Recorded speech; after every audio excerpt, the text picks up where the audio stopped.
Salut les gens, j'espère que vous allez bien. Ça fait un moment que j'ai pas fait de vidéo, je sais. C'est parce que j'ai arrêté d'être végane et j'avais besoin de prendre du recul sur cette expérience. Et comme j'ai vanté les bienfaits du véganisme au départ, je pense qu'il est normal que maintenant je vous parle aussi des problèmes de santé que j'ai eu ensuite. C'est parti pour la session rêves et désillusions d'une idéaliste.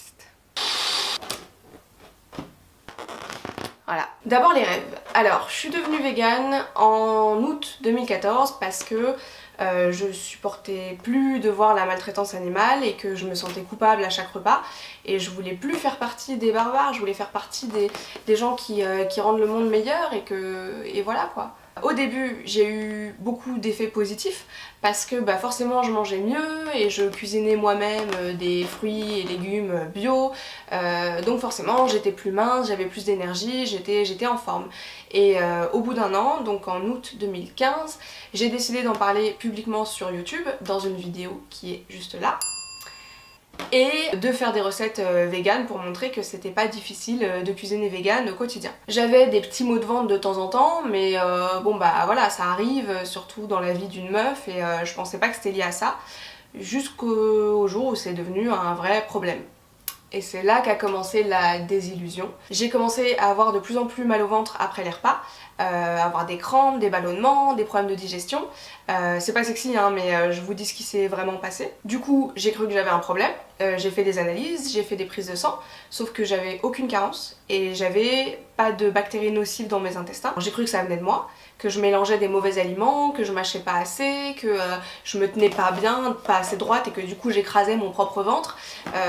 Et j'ai cherché 1000 solutions pour arranger ce problème, à savoir que j'ai été voir une gastro-entérologue, naturopathe, ostéopathe, j'ai pris des probiotiques, les compléments alimentaires, j'ai fait de la détox, j'ai essayé le régime ayurvédique, régime sans gluten, régime cru, régime je mange plus rien parce que j'en ai marre. Et quand même les spécialistes, ils sont pas bêtes. Ils me disaient mais quand est-ce que ça a commencé et est-ce que vous avez changé quelque chose récemment?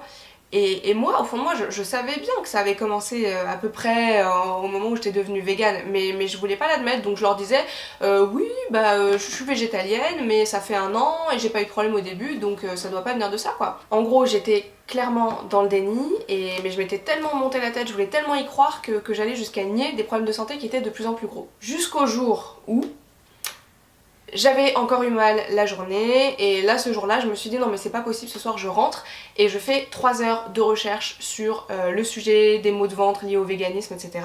Et là j'ai commencé à comprendre. Premièrement, j'ai recensé des dizaines de vidéos de youtubeuses américaines véganes sur des sujets comme comment éviter les ballonnements ou comment avoir une bonne digestion. Et là je me suis dit quand même pour que les nanas elles en viennent à faire des vidéos sur des sujets comme ça, c'est que je suis pas la seule à avoir ce souci. Deuxièmement, je suis tombée sur des forums avec des centaines de personnes qui disaient qu'elles vivaient un enfer, elles avaient les mêmes problèmes que moi, des problèmes de digestion, et voilà, elles disaient que c'était plus possible. Et quand je me suis retrouvée devant ces centaines de témoignages de gens qui disaient c'est plus possible, j'arrête, là, ça m'a fait revenir à la réalité. Et donc... Putain, ça pète fort un ballon quand même. Hein. Bref, donc... Tiens, voilà, ça vaut bien ça... des illusions qui s'écroulent. Parce qu'avant ça, j'avais l'impression que tous les véganes, ils y arrivaient très bien, sauf moi. Donc je comprenais pas. Là, j'ai compris que non. Du coup, j'ai récupéré une partie de ma lucidité et je me suis dit, bon je vais réintégrer un petit peu de produits animaux petit à petit et voir comment ça se passe. Et là, ça a vraiment été la délivrance parce que ça a commencé à aller mieux. Et que j'ai compris qu'en fait c'était pas moi. Il me manquait un truc, je sais pas vous l'expliquer, je connais des véganes qui le vivent très bien. Moi ça a vraiment pas été mon cas, et tant mieux pour les personnes qui arrivent à être véganes et qui peuvent se dire voilà je fais plus partie du monde qui tue, qui torture etc.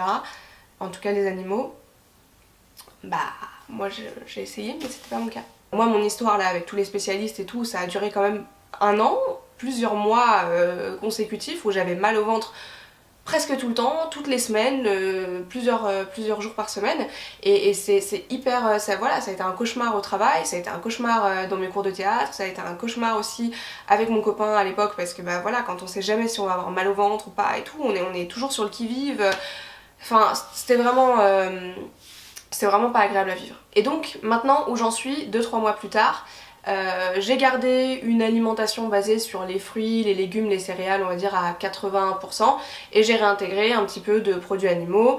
Ça m'arrive encore de faire une journée où je vais manger complètement vegan, mais j'essaie de pas rester plus de 2 jours sans manger un petit peu de viande ou un petit peu d'œufs. On m'a posé la question pourquoi je suis pas restée au moins végétarienne. Et la raison c'est que moi je suis devenue végane parce que je rejetais la souffrance animale et que par rapport à ça le végétarisme c'est pas pertinent parce que les poules pondeuses et les vaches laitières elles sont maltraitées autant que les autres animaux. Et la question la plus importante de tout ça c'est comment je fais avec ma conscience maintenant.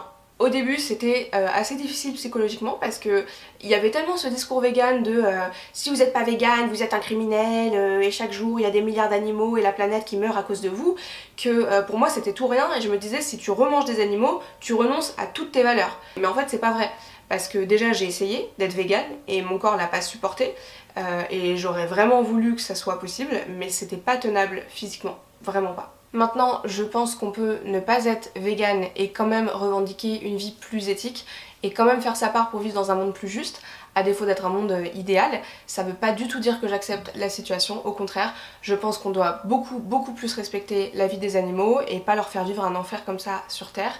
Et on est peut-être obligé d'en manger pour vivre, mais il n'y a rien qui justifie qu'on les fasse vivre dans des conditions comme ça, qu'on les entasse dans des hangars, dans des situations absolument atroces, et encore moins dans des domaines cosmétiques ou vestimentaires qui là sont pas nécessaires et c'est pas une question de santé ou de survie.